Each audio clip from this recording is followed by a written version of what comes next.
Ek is so opgewonde oor die woord wat die Here met my gedeel het en ek is so opgewonde oor die reeks wat die Here, die Heilige Gees op Franco se hart gelê het om oor die afgelope paar weke of oor die komende paar weke te bedien. En die reeks gaan oor praktiese evangelisasie. Met ander woorde, as ons dink aan praktiese evangelisasie, hoop ek vanoggend met my hele hart en siel, dat die oomblik as ons daarvan praat, daar 'n ego in jou hart en in jou gedagtes kom. Nie jou eie ego nie, maar die ego van Jesus Christus se stem, voordat hy met die wolke weggeneem is, om weer aan die regterhand van sy Vader in die hemelse heerlikheid sy plek te gaan inneem. En hierdie ego word vir ons die heel mooiste gestel in Matteus 28 vers 19 en 20.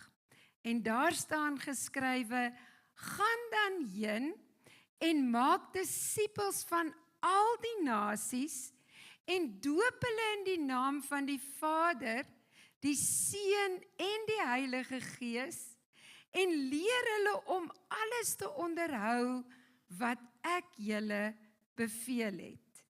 En baie keer stop ons net daar.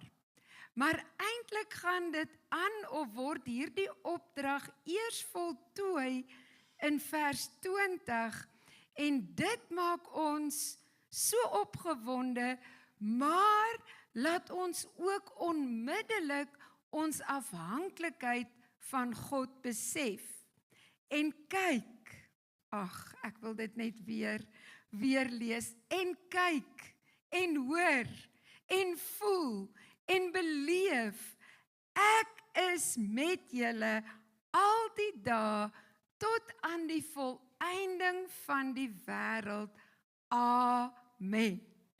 Hierdie laaste vers kom sluit vir ons die opdrag af. Hierdie laaste sinnetjie van Jesus kom sê, geen verskonings nie, geen vrees nie, geen swakheid nie, geen tekortkominge nie, niks kan jou verhinder om hierdie opdrag uit te voer nie, want ek is met julle tot aan die volëinding van die wêreld.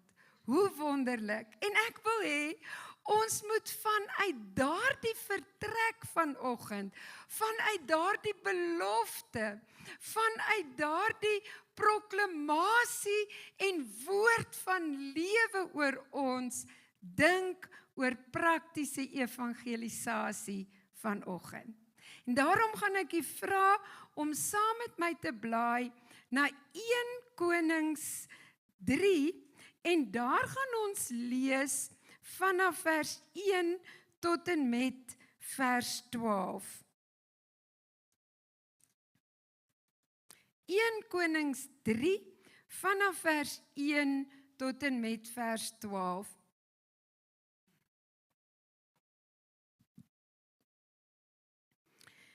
En Salomo het hom verswaar met Farao, die koning van Egipte. Hy het naamlik die dogter van Farao geneem en haar in die stad van Dawid ingebring, totdat hy met die bou van sy huis en die huis van die Here en die muur van Jerusalem rondom klaar sou wees. Alleenlik het die volk gedurig op die hoogtes geoffer, omdat tot op daardie dae daar geen huis vir die naam van die Here gebou was nie. En Salomo het die Here liefgehad deur die insettinge van sy vader Dawid te wandel.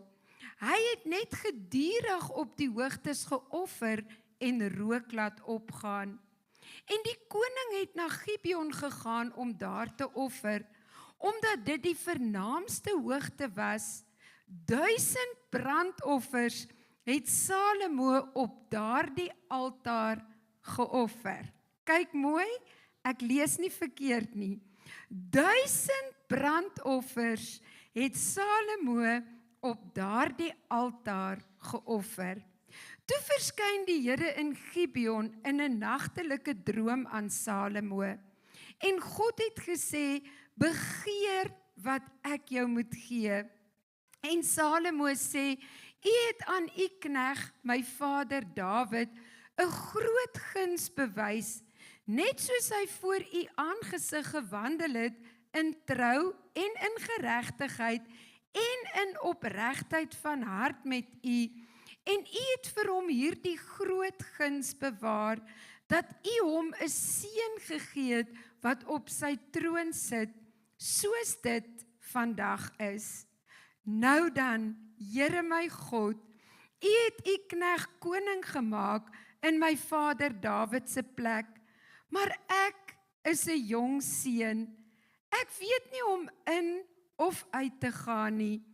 En U knegt is midde onder U volk wat U verkies het, 'n groot volk wat nie getel of bereken kan word weens die menigte nie.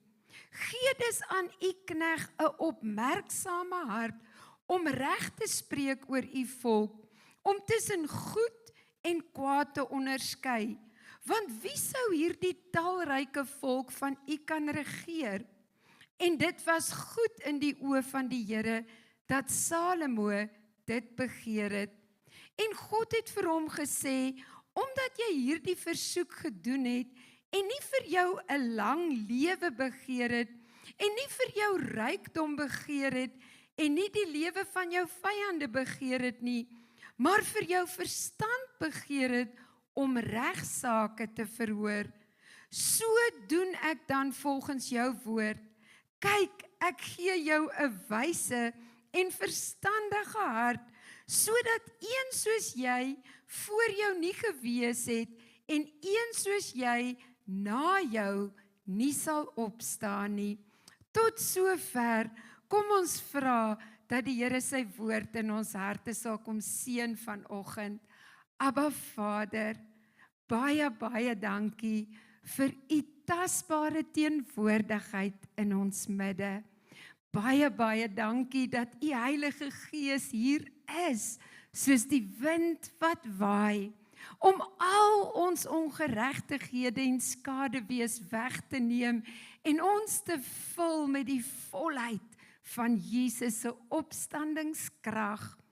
Abba Vader, dankie dat ons toegang kan hê tot U teenwoordigheid, omdat Jesus die weg, die waarheid en die lewe is. Dankie dat ons bly was vanoggend, omdat ons na die huis van die Here kon kom. Dankie vir U woord in ons midde, wat skerper is as 'n tweesnydende swaard. Ons vertrou U vanoggend, Abba Vader, as die mees bekwame hartchirurg van al die eeue, en daarom plaas ons hart en lewe in U hand, en bid ons in totale afhanklikheid, dat U die woord in ons harte sal kom oopbreek, Vader, sodat ons nie net hoorders sal wees nie, maar dat U woord sal word, soos 'n fontein van lewende water, wat uit ons binneste vloei, en dat ons nie beperkinge, grense, tye of geleenthede as verskoning sal gebruik nie, maar met die vuur van U Gees, soos die Emmausgangers van ouds, maak nie saak watter tyd van die dag of nag nie, sal haastig wees om te vertel dat Jesus red, om te vertel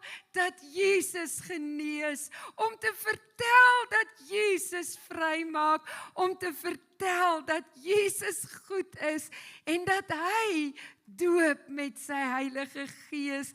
Vader, kom raak ons lippe met 'n koelvuur van U altaar, dat ons sal sê, soos Jesaja van ouds, hier is ek, Here, stuur my. en dat ons totaal en al gehoorsaam sal wees aan u stem, is my gebed in Jesus se kosbare naam, en ek dank u dat u self vir ons die woord breek vanoggend. Amen en amen.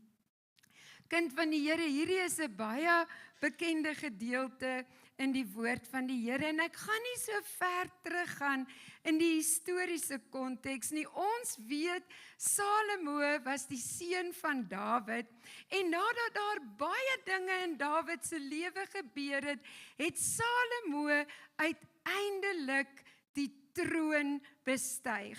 En ek wil hê ons moet daar begin vanoggend. As ons dink aan 'n klein bietjie historiese agtergrond, weet ons dat voordat Salomo op die troon van sy vader Dawid gaan sit het, was daar groot onrustigheid in Jerusalem, en hierdie onrustigheid en opstande het uitgebrei verder in Judea. Ons weet dat Dawid se seun Absalom 'n opstand teen die koning opgerig het, dat hy die volk opgestook het om in opstand te kom teen die heerskappy van sy vader Dawid, want Absalom wou homself aangewys het as die nuwe koning in Dawid se plek. En ons weet hoe verskriklik hartseer en gebroke Dawid was toe sy volgelinge Absalom om die lewe gebring het. So ons kan eintlik sê dat die einde van Dawid se koningskap met onrus, met hartseer, ja selfs gebrokenheid gevul was. Maar toe Dawid sterf, het die Here dit toegelaat dat Salomo die koning van Israel geword het. Hy het Salomo aangewys as die nuwe koning. Kind van die Here, nou ons kan vir 'n paar oomblikke ons in die skoene van Salomo indink. Geskiedskrywing sê hy was net 17 jaar oud. Wie is 17 jaar oud in die kerk vanoggend? Hiervoor, daar's Giselle. Ag, wil julle nie opstaan nie? Net so oomblik. 17 jaar. In die vleur van hulle jeug, beeldskoon en kosbaar, julle kan maar sit. Wie van die res van die gemeente sal onder die koningskap van hierdie 3 beeldskone dames staan? Wie sal bereid wees? Persel sê daarom hy sal. Dink net vir 'n oomblik, 17 jaar oud. Wie van ons wat al so ent in die lewe gestap het, sal bereid wees om onder die heerskappy, die koningskap van 'n 17-jarige seun te staan? As ek eerlik is, ek sou ook terugdeins. So kan u net vir 'n oomblik Salomo se uitdaging sien. As ons aan dit dink, hoe jonk hy was, hoe onervare hy was, hoe traumaties die gebeure was voordat hy die troon bestyg het, is ek vanoggend oortuig daarvan, soos Moses van ouds, soos Jeremia van ouds, soos Jona, soos Gideon, so baie geloofshelde, het Salomo meer as genoeg rede gehad om te sê, ek is jammer Here, laat hierdie beker by my verbygaan. Ek is onbekwaam, ek is te jonk, ek het geen ervaring nie. Here, ek kan nie. Maar Salomo aanvaar sy roeping. Dit kan ons nie mis nie. Salomo aanvaar sy roeping. En ek glo dat die rede hoekom Salomo sy roeping aanvaar het, was omdat hy God liefgehad het met sy hele hart, sy hele siel en al sy krag en sy verstand. Met ander woorde, toe hierdie roeping kom, het Salomo nie aan homself gedink nie. Salomo het nie aan sy swakheid, sy onvermoë, sy tydsomstandighede gedink nie. Salomo het die Here liefgehad. Salomo beteken beminde van die Here. Sy Hebreëse naam is Jedidja, beminde van die Here. Hy het die Here liefgehad en sy liefde vir God het hom gedring om hierdie groot taak op sy skouers te tel. Kind van die Here, en nou kan ons dink dat Salomo vir 'n oomblik kon getuig dat hy die Here liefhet, dat hy dit dalk oor die volk kon bely het en gehoop het dat sy liefde vir die Here vir hom versagtende omstandighede sou bewerk, dat die volk darm 'n mate van respek vir hom sou hê en dalk net partykeer tog sou ag gee op sy woord. Maar Salomo verwag nie dit nie. Salomo gebruik ook nie sy liefde vir die Skepper van hemel en aarde as 'n magsvertoon voor die volk van die Here nie. Nee, ons sien in hierdie geleesde gedeelte dat al wat Salomo in sy jonkheid en in sy jeug doen, is om voortdurend die aangesig van die Here op die hoogtes te gaan soek. Salomo het gedurig op die hoogtes gegaan, net so bietjie agtergrond. In daardie tyd, wanneer daar nie geboue was vir aanbidding nie, het al die volke op die hoogtes gegaan. Ja, die volk van die Here, maar ook die heidense volke. Daarom sê die bedevaartslied, ek slaan my oë op na die berge, waar sal my hulp vandaan kom, verwysend na al die altare wat vir 'n verskeidenheid van gode opgerig is op die hooglande. En juis daarom, volgens hierdie historiese gebruik, het Salomo ook op die hoogtes gaan offer. En ons sien in hierdie gedeelte dat hy gedurig op die hoogtes gaan offer het en op hierdie gunsteling plek Gibeon. En die woord van die Here sê, hy het 1000 offers op daardie hoogland gebring. Ek dink nie ons hoef te twyfel nie. Salomo was 'n intieme, persoonlike verhouding met die Here sy God.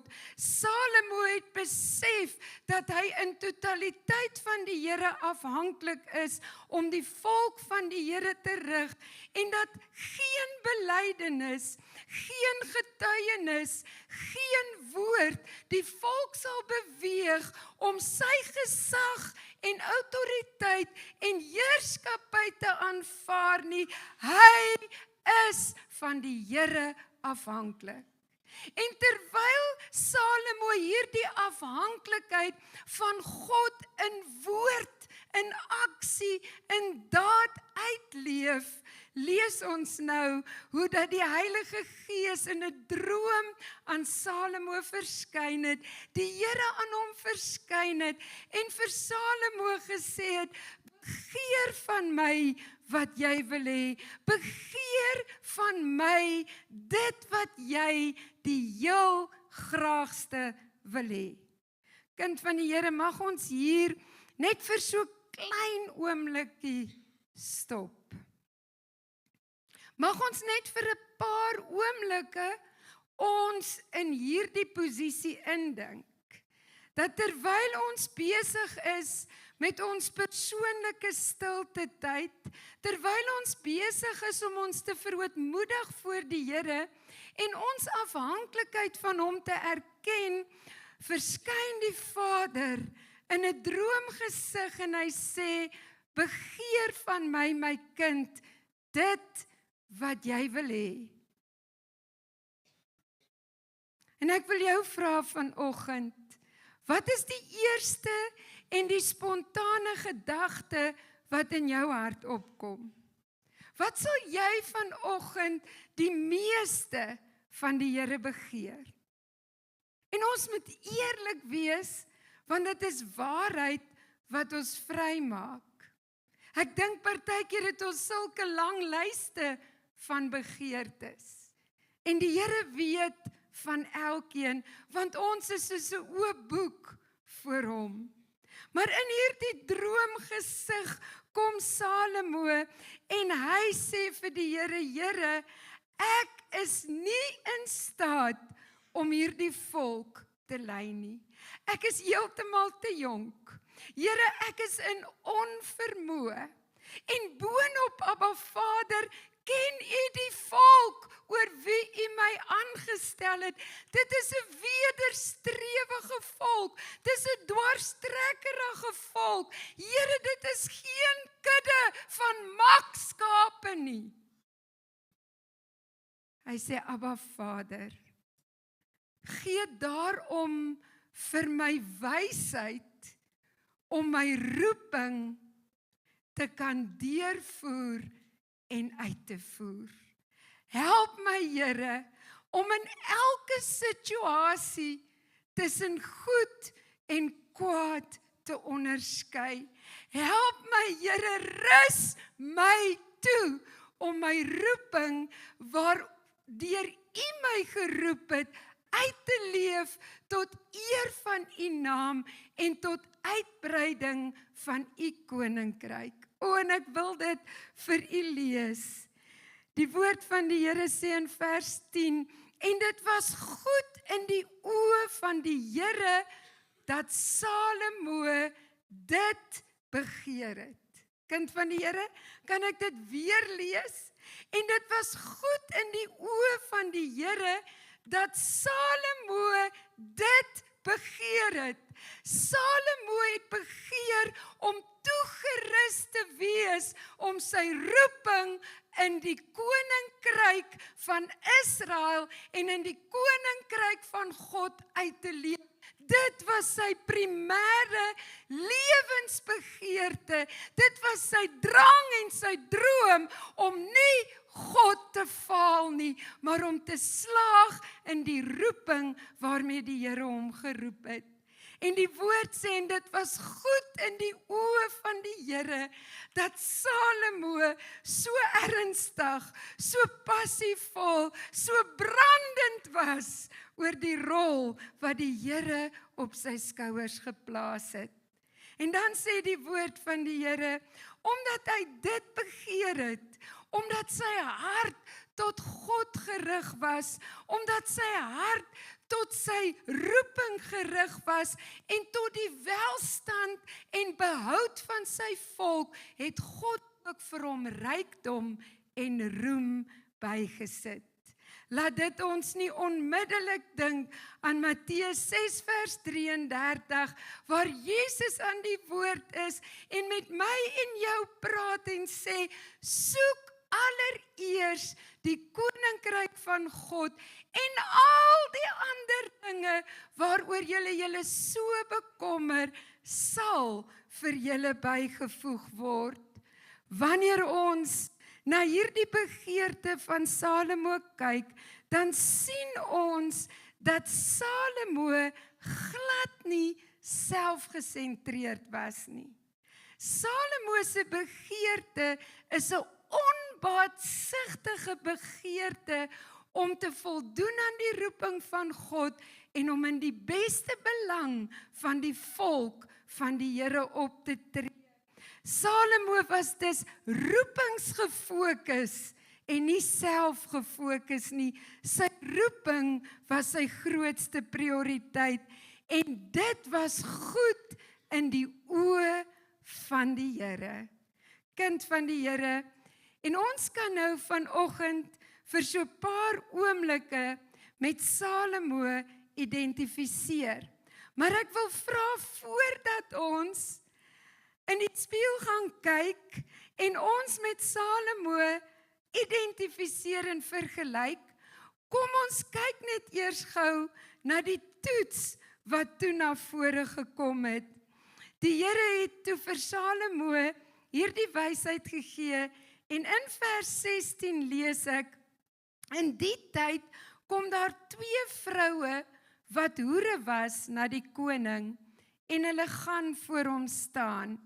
En die een vrou sê, ag my Heer, ek en hierdie vrou woon in een huis, en ek het by haar in die huis gebaar. En op die 3de dag na my bevalling, het hierdie vrou ook gebaar, terwyl ons saam was. Niemand anders was by ons in die huis nie, maar net ons 2 in die huis. En die seun van hierdie vrou het in die nag gesterwe, omdat sy op hom gelê het. Toe staan sy in die middel van die nag op, en neem my seun langs my weg, terwyl u dienares slaap. En sy het hom in haar skoot neergelê, maar haar dooie seun in my skoot neergelê. Toe ek die môre opstaan om my seun te soog, was hy dood. Maar in die môre het ek hom goed bekyk, en dit was nie my seun wat ek gebaar het nie. Maar die ander vrou sê, nee, maar die lewendige is my seun, en die dooie is jou seun. Maar die eerste sê, nee, maar die dooie is jou seun, en die lewendige is my seun. So het hulle dan voor die koning gestry. Toe dink die koning, die een sê, dit is my seun die lewendige, en jou seun die dooie, en die ander sê, nee, maar die dooie is jou seun, en die lewendige my seun. Daarom gee die koning bevel, bring vir my 'n swaard, en hulle het die swaard voor die koning gebring, en die koning sê, sny die lewendige kind in 2 stukke, en gee die helfte aan die een, en die helfte aan die ander. Maar die vrou wie se kind die lewendige was, het met die koning gespreek, want haar binneste was ontroerd oor haar seun.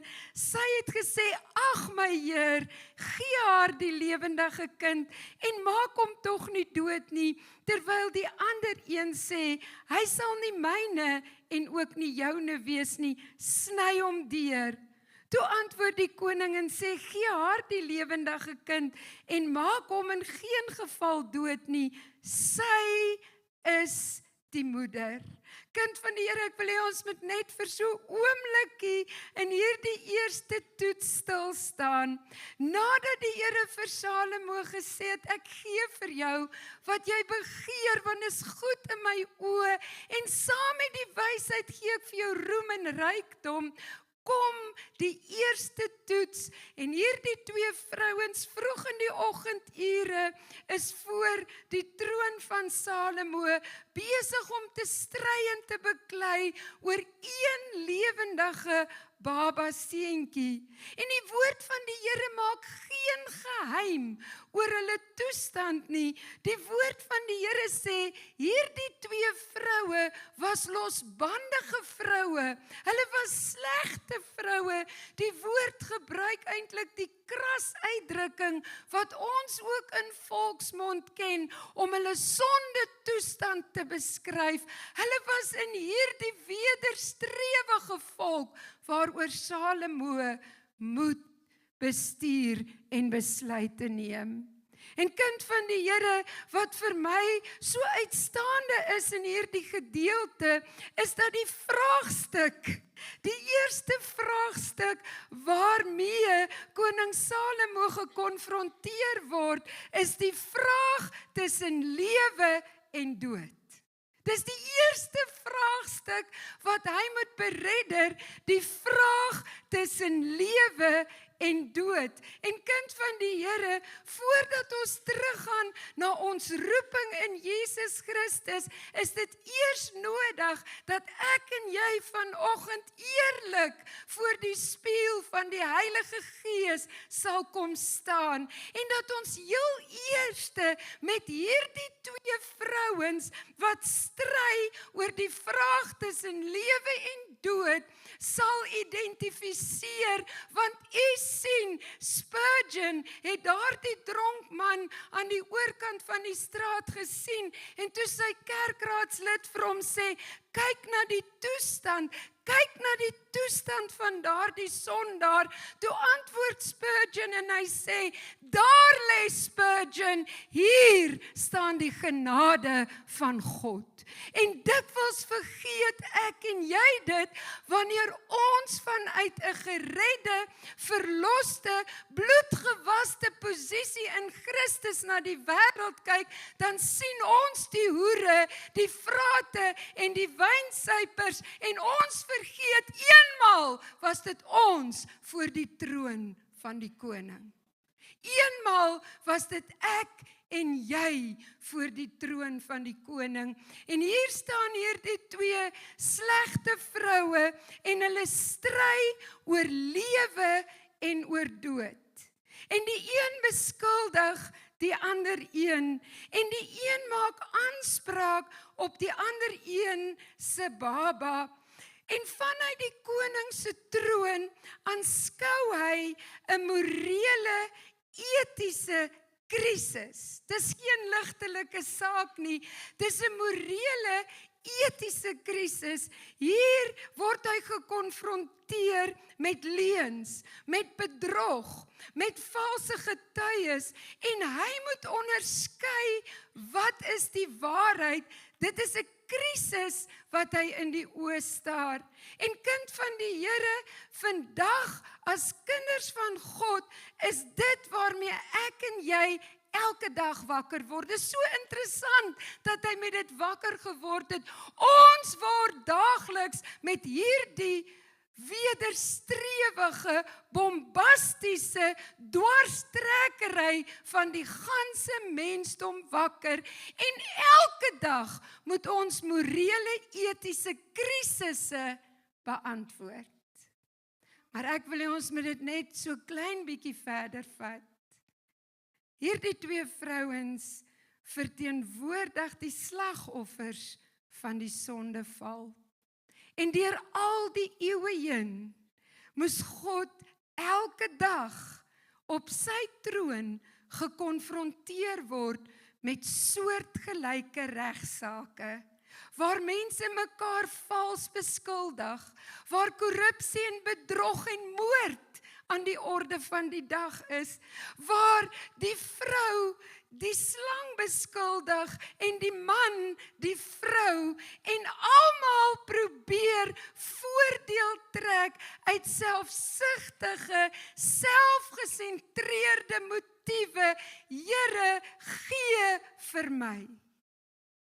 En kind van die Here, ons weet dat God nie apaties gestaan het teenoor hierdie moreel-etiese sondekrisis nie. Maar in hierdie gedeelte kom Salomo as 'n ligdraer gevul met die gees van wysheid en Salomo dink op die ingewing van die plan, op die ingewing van die oomblik aan 'n plan en hy sê, bring my swaard sodat ek hierdie kind kan middeldeursny en vir elkeen 'n helfte kan gee. Sodat ek hierdie kind kan middeldeursny en vir elkeen 'n helfte kan gee. Sjoe! En elke keer wanneer ek dit lees, dan dink ek, sjoe, koning Salomo, dis 'n brutale plan. 'n Plan wat al die hare op my lyf laat regop staan. Maar weet u wat, kind van die Here, ek dink ons moet vanoggend in die geestesmensie sien wat hierdie skade weer beteken. Want u sien, hier word twee groepe mense verteenwoordig, net soos aan die kruis op Golgotha, aan die linker en die regterkant van Jesus, daardie twee misdadigers. En die woord van die Here sê, die woord van God is so skerp soos 'n tweesnydende swaard en dring in tussen murg en been, sodat goed en kwaad van mekaar geonderskei kan word. En ek en u handel vandag nog so met die genade van God. Kom ons kyk na hierdie gedeelte. Die een seentjie het gesterf. So hierdie mammas is met die dood gekonfronteer, die gevolg van ons sonde. En nou is daar net een lewendige kind. En albei die partye maak op die lewe aanspraak. Maar nie albei hierdie partye se motiewe is eg en opreg nie. En weet jy wat, kind van die Here, hoor my vandag, die hele mensdom, die ganse geskaapenheid maak steeds aanspraak op die lewe wat daar in Jesus Christus is, nadat hy die graf, die hel en die dood oorwin het. Maar die motiewe van harte verskil. Daar is mense wat soos die een mamma uit selfsugtige beweging aanspraak maak op die lewe en wil gryp tot hulle eie belang, tot hulle eie voordeel, geen hart het, geen insig het, geen begrip het van wat dit gekos het dat God vir ons lewe geskenk het nie. En dan is daar diegene wat wanneer hulle met hierdie vraagstuk gekonfronteer word, besef dat lewe 'n groot geskenk en gawe van God is. Dat die lewe wat God gee groter is as enige iets anders op hierdie aarde. En wanneer hierdie swaard opgelig word en daar gesê word, goed, sny die lewe middeldeur, sodat elkeen 'n stuk kan hê, kom die regte mamma en sy roep uit en sy sê, nee, asseblief nie koning, moet asseblief nie hierdie kind middeldeur sny nie. Gee hom vir die ander vrou, sodat hy kan lewe. En dadelik weet die koning, wie is die moeder? Wie is die een wat lewe koester? Wie is die een wat bereid is om terug te staan ter wille van die lewe van haar kind? En ons sien hoe dat die koning hierdie desperate kreet om hulp kom beantwoord en hoe dat die harte van hierdie twee vrouens voor sy troon geopenbaar is en hy met al die sekerheid in die lewe kon reageer op die mamma se spontane reaksie wat uitroep vir lewe. Ek sal terugstaan, laat my kind lewe, gee hom vir die ander vrou. En kind van die Here, vandag as ek en jy voor hierdie spieël staan, is dit die heel eerste vraag voordat ons kan dink aan praktiese evangelisasie.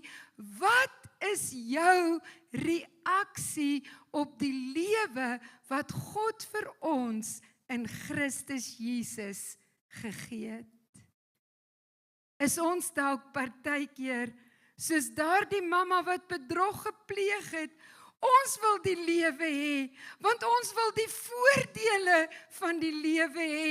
Ons wil sien hoe brood meer word. Ons wil van siektes genees word.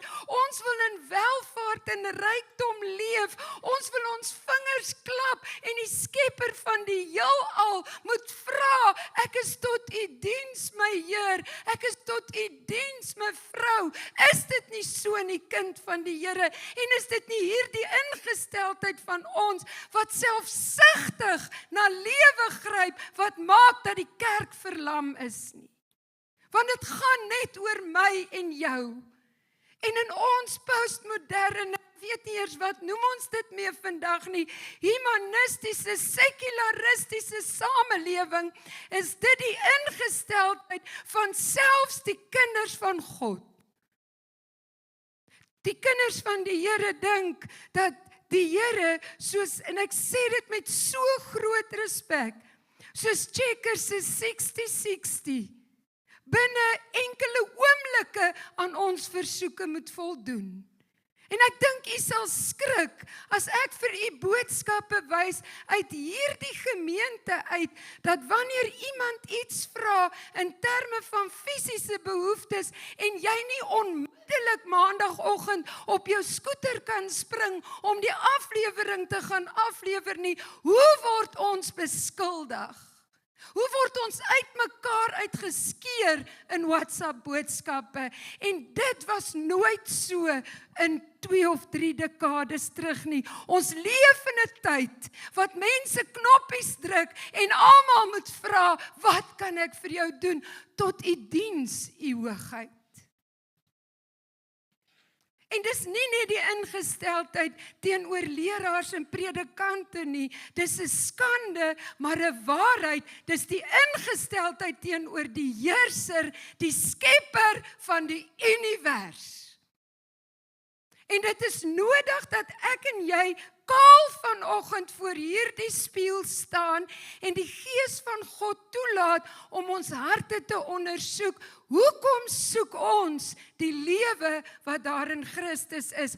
Is dit om in ons eie selfsugtige, selfgesentreerde behoeftes te voorsien?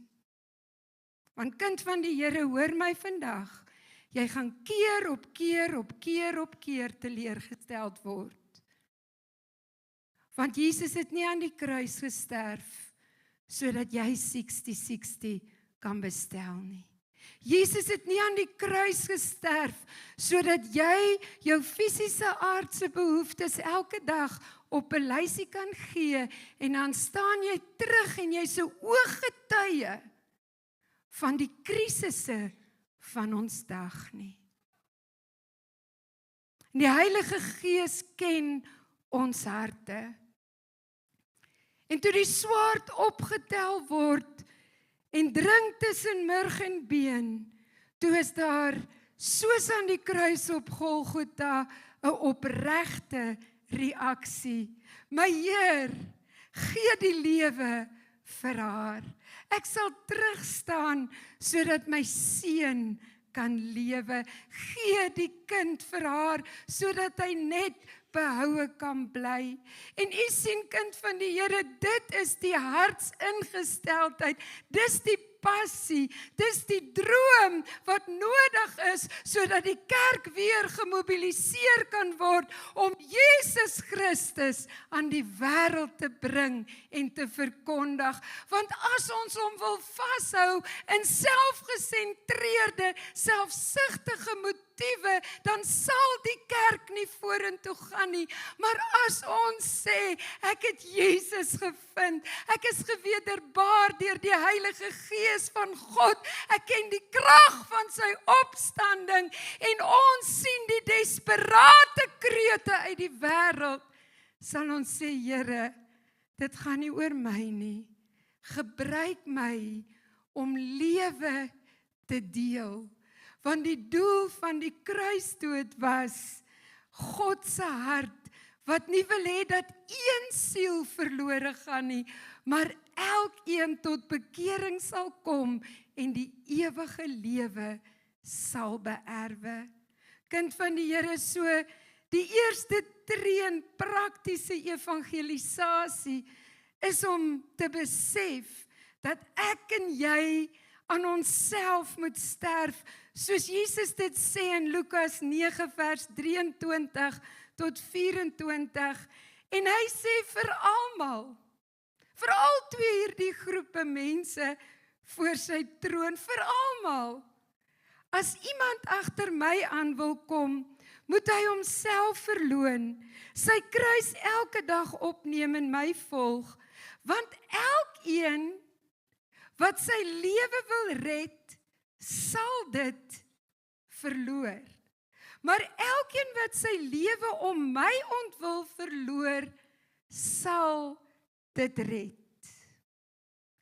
Kind van die Here, soos wat die woord uitgegaan het vanoggend, is hierdie twee vrouens my en jou spieël en konfrontasie om af te kyk in ons eie harte. En eerlik te wees oor wat ons met die geskenk van lewe doen. Eerlik te wees. Hoe dikwels klou ons aan dit vas? In selfsug. Is ons nie bereid om dit te deel nie, want sê nou net, Jesus help my buurman meer, of seën hom groter, of roep hom tot diens. Ek wil so klein staaltjie vertel voordat ek gaan afsluit, die laaste paar punte. Toe ek 'n student was, het ek saam met 'n baie kosbare apteker in die middag gewerk, vir wie ek regtig baie lief was. Maar hy was 'n eksentrieke en 'n vreemde karakter. Sy ma was 'n Jodin en sy pa was 'n Katoliek. En hierdie twee geloofstrome het hom op 'n plek gebring waar hy nie meer wou glo nie. Hy het gesê godsdienst is soos 'n inspuiting. Party mense word gesond en ander mense gaan dood. 'n Baie skeptiese ingesteldheid teenoor geloof. Maar elke middag het ek en hy oor Jesus gepraat, want dit is al waaroor ek eintlik kan praat. En so het dit later nou 'n gesonde geskertsery geword, en as ons dan eksamen skryf, hy het medies gestudeer, dan het hy altyd vir my gesê, bid asseblief vir my. En ek het vir hom gebid, ek was baie lief vir hom. En so kom ek die een middag by die werk, en hy kom in, en hy sê, hoe dit gegaan? Ek het Grieks geskryf. Ek sê, nee, ek dink dit het goed gegaan. Dit was 'n lekker vraestel, en jou vraestel? Hy sê, nee, hy dink ook het dit goed gegaan. Hy sê, het jy vir my gebid? Ek sê, ek beloof ek het. Ek het spesiaal vir jou gebid. Het jy onthou om vir my te bid? Hy sê, ja, ek het vir jou gebid. Ek het gesê, Here, help my asseblief met hierdie anatomie en help vir Belinda met die Grieks. Maar as jy kans het om net een te help my tog asseblief eerste. Kind van die Here is so snaaks. Maar kom ons wees eerlik. Kom ons wees eerlik vandag. Here, help tog vir my met die anatomie. En help tog vir Belinda met die Grieks. Maar as jy net een kan help, Here, die lewendige baba is myne. Kind van die Here ken ons deur en deur. En is daardie ingesteld van die lewendige baba is myne, wat die kerk verlam. So kom ons kyk na die positiewe gedeelte. Ons kyk nou so bietjie, ons kom terug na Salomo. Salomo het sy roeping aanvaar. En ongeag sy ouderdom, ongeag die kultuur, sosiale, politieke omstandighede, ongeag die wederstrewigheid van die volk, ongeag het hy gesê, Here, dankie dat U my geroep het. Kind van die Here, en so baie keer in die kerk dink ons dat dit net die predikante is wat geroep is. Ons dink dit nie net nie, partykeer spreek mense dit uit.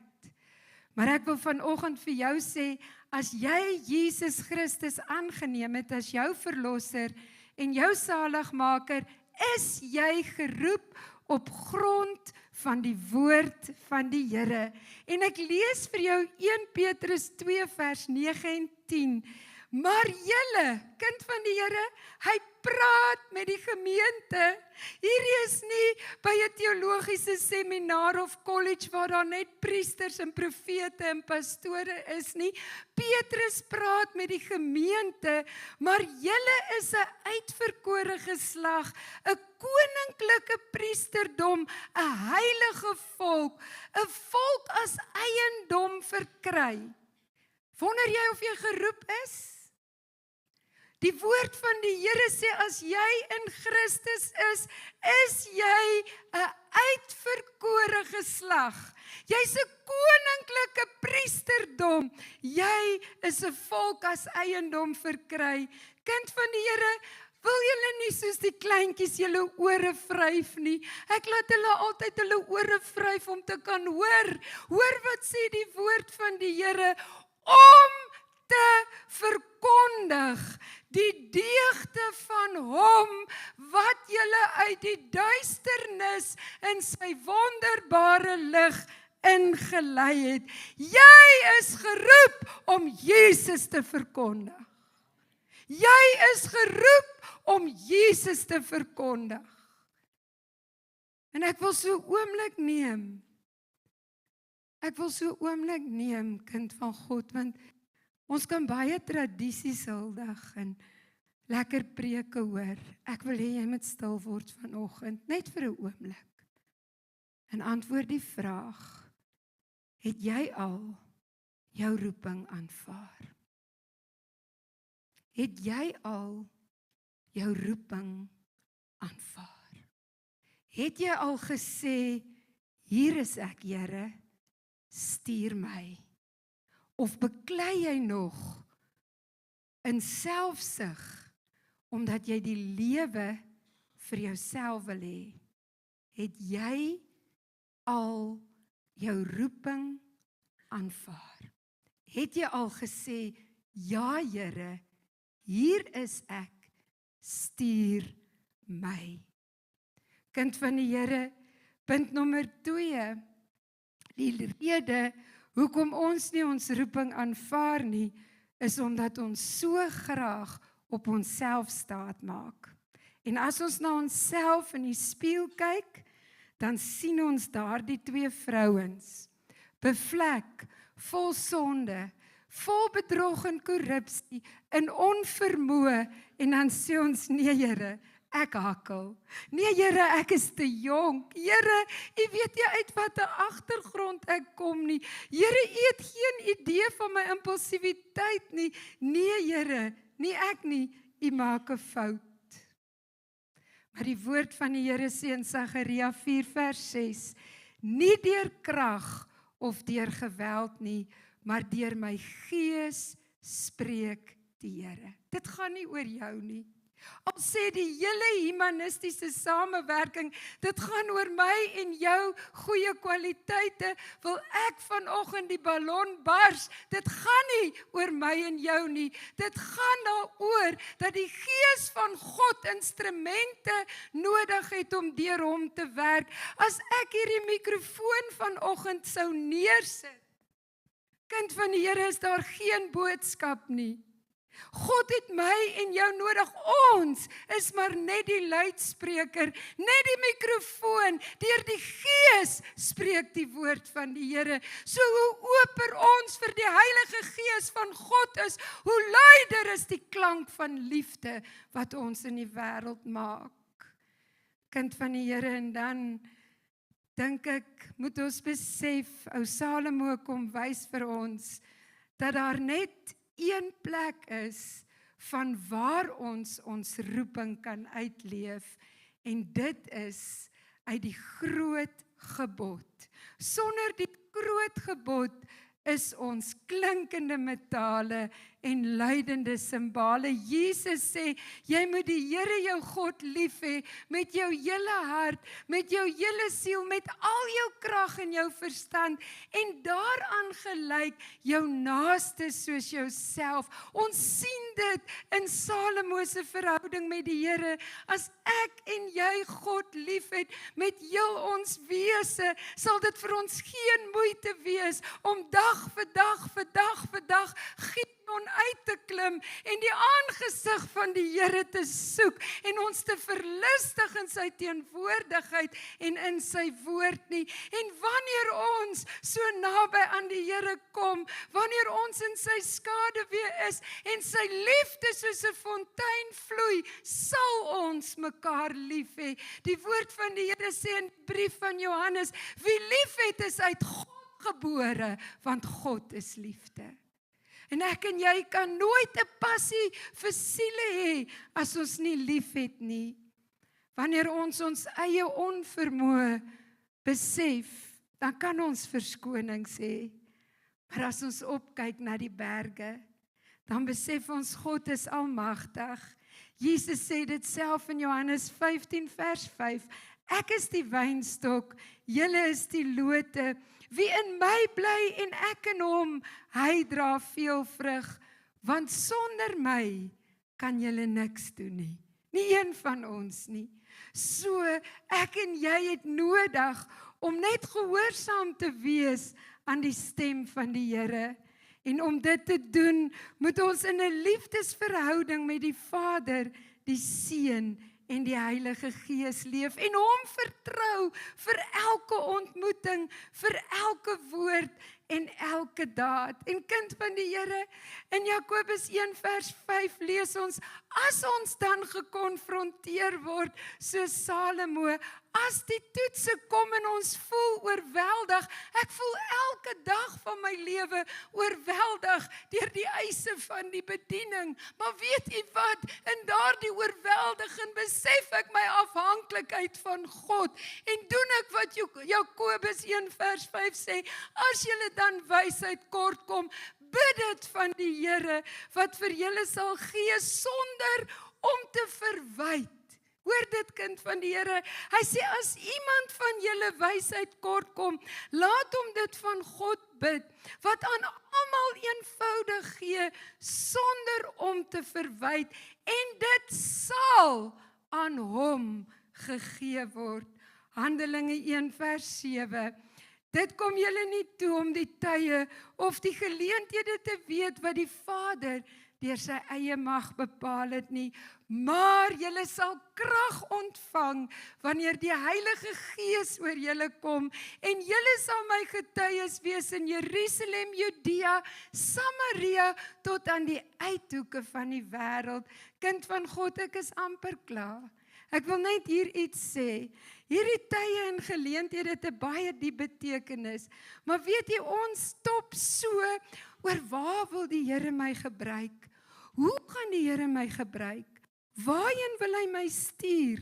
Hoe gaan hy my toerus dat ons al die geleenthede mis? Dat ons al die geleenthede mis.